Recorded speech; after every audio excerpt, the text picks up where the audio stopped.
ஓம் சத்குரு சாய்நாதாய நமோ நமக. எனது முதன்மை பேராசான் மதிப்பிற்கினிய ஆதித்ய குருஜி ஐயா அவர்களை வணங்கி இந்த பதிவினை இடுகிறேன்.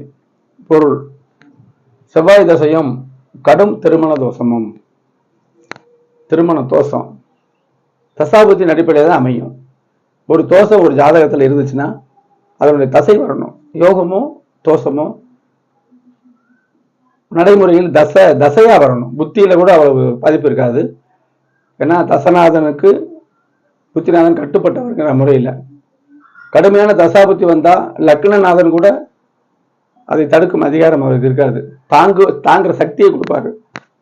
தாங்க முடியாத சக்தியில் அவர் இருக்காராங்கிறது ஒரு நுட்பம். ஆக எந்த ஒரு வார்த்தையிலும் ஜோதிடத்தில் பதில் சொல்ல முடியாது.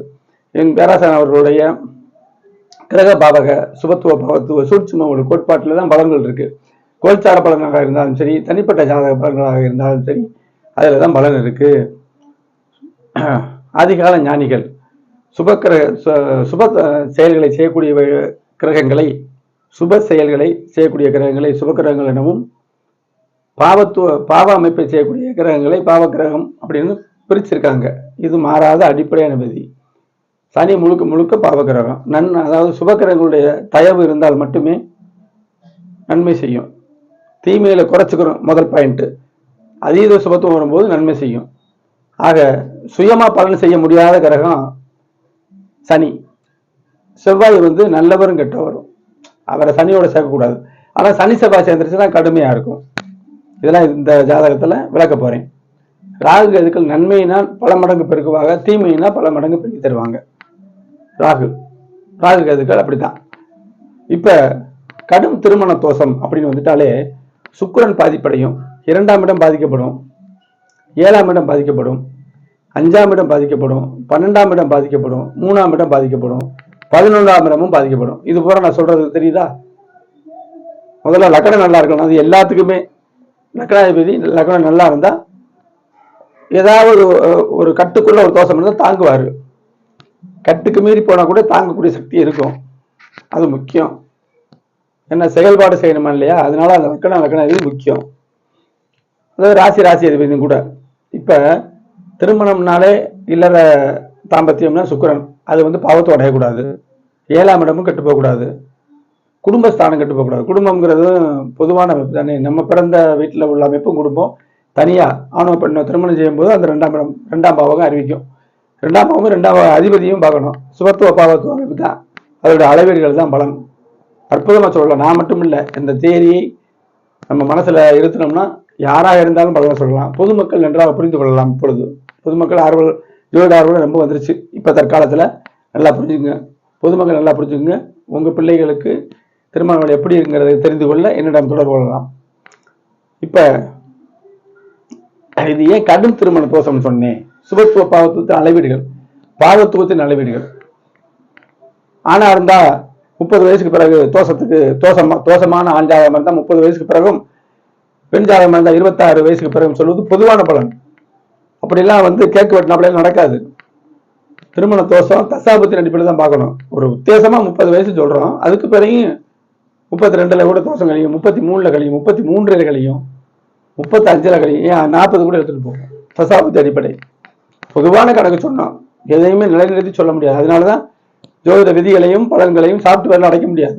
அப்படி சொல்றது உண்மையான விஷயம். இப்ப இது பெண் ஜாதகம் தான். தோஷங்கள் இருந்து லக்னத்துக்கு அவயோக தசை வந்துருச்சு. அப்ப கட்டுக்கு மீறி சில சம்பவங்கள் நடக்கத்தான் செய்யும். அதுதான் செவ்வாய் தசையும் கடும் திருமண தோஷமும். இப்ப இதை விளக்குறேன். பாத்தீங்கன்னா 28 வயசாகுது. இது பெண் ஜாதகம். உத்தராடம் 2ஆம் பாதம். சூரிய தசை 4 வருஷம் 29 நாள் இருக்க பிறந்திருக்காங்க.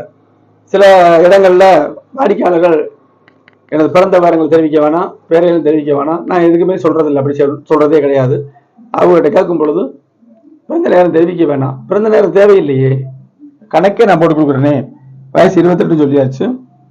உத்திராடம் 2ஆம் பாதம் நட்சத்திரம். சூரிய தசை 4 வருஷம் சைவர மாதம் 29 நாள். இது கண்டிப்பா வேணும். அப்படி இருக்கும்போது இப்ப என்ன தசாபதிக்கிறத கூட்டிடலாம்ல. ஜாதகத்துடைய அமைப்பு நான் தெரிவிக்கிறேன்.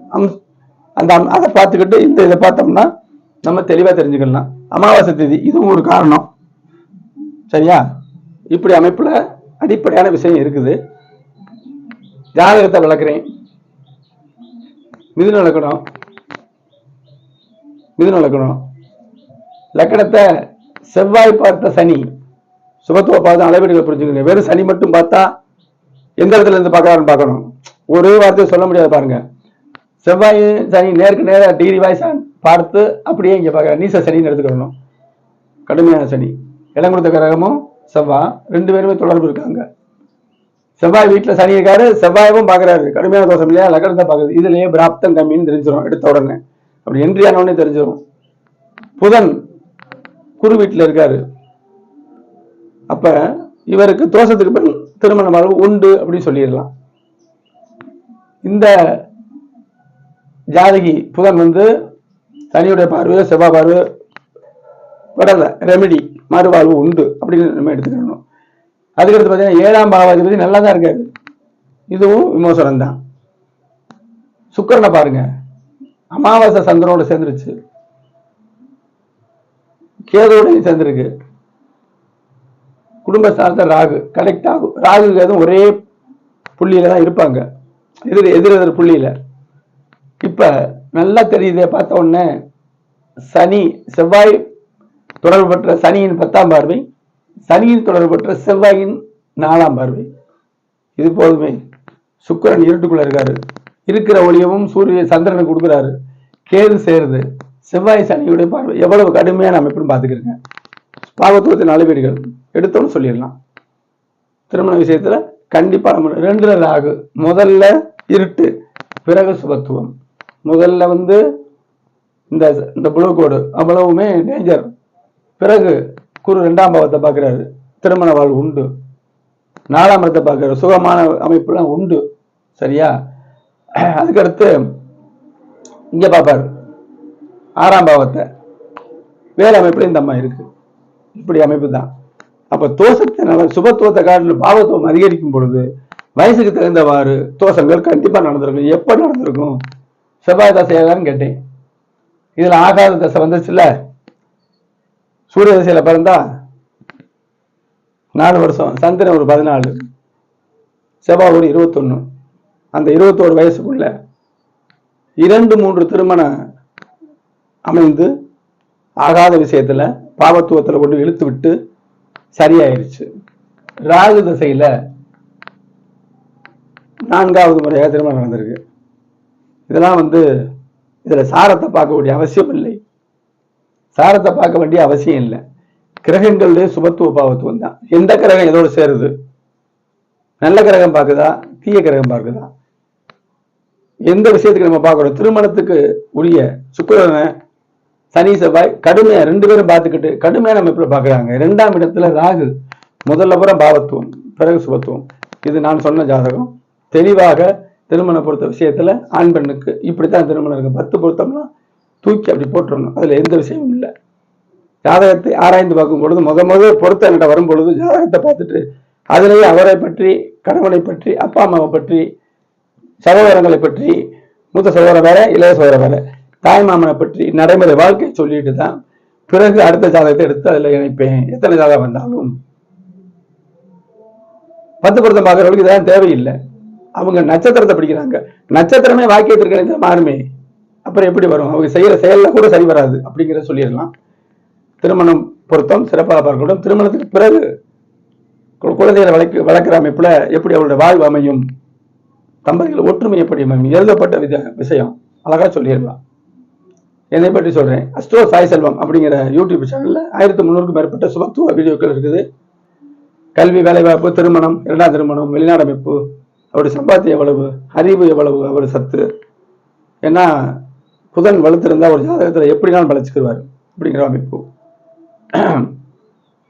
இந்த மாதிரி அமைப்புகள்லாம் நீங்க தெளிவா நீங்க கேட்டு தெரிஞ்சு கொள்ளலாம். வீடியோக்கள் இருக்குது. சப்ஸ்கிரைப் பண்ணுங்க, லைக் பண்ணி, ஷேர் பண்ணுங்க. திருமணம் பொறுத்த மட்டுமல்ல, எந்த ஒரு விஷயம் உங்களுக்கு தேவைப்பட்டாலும் தெரியக்கூடிய 90 80 57 13 70ங்கிற நம்பருக்கு தொடர்பு கொள்ளுங்க. வாட்ஸ்அப் நம்பருக்கு கட்டண முறையில் மட்டும் தெளிவாக பலன் தெரிந்து கொள்ளலாம். திருமணம் பொறுத்த உடனடியாக சொல்லப்படும். சிசேரியனுக்கு இப்ப பிரசவம் ஆகல, சிசேரியனுக்கு நாள் குறிப்பதற்கு பெற்றோர் வேணும். அதில் தான் குழந்தையோட தரத்தை பார்த்து உங்களுக்கு சரியாக குறிக்கலாம். அதுக்கு ஒரு நேரம் சொல்லப்படும். நார்மலான பலன்களுக்கு ஓரிரு நாட்கள் ஆகும். அப்பாயின்மெண்ட் பண்ணுங்க, ஜாதகத்தை அனுப்புங்க, பிறந்த நேரத்தை நல்லா குறிங்க. சில பேர் செய்யறதில்லை.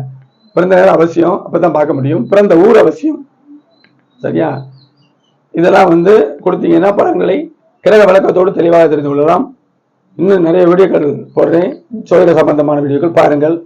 சேனலை சப்ஸ்கிரைப் பண்ணுங்க, லைக் பண்ணுங்க, ஷேர் பண்ணுங்க. அடுத்து ஒரு பயனுள்ள வீடியோவில் சந்திப்போம். நன்றி, வணக்கம்.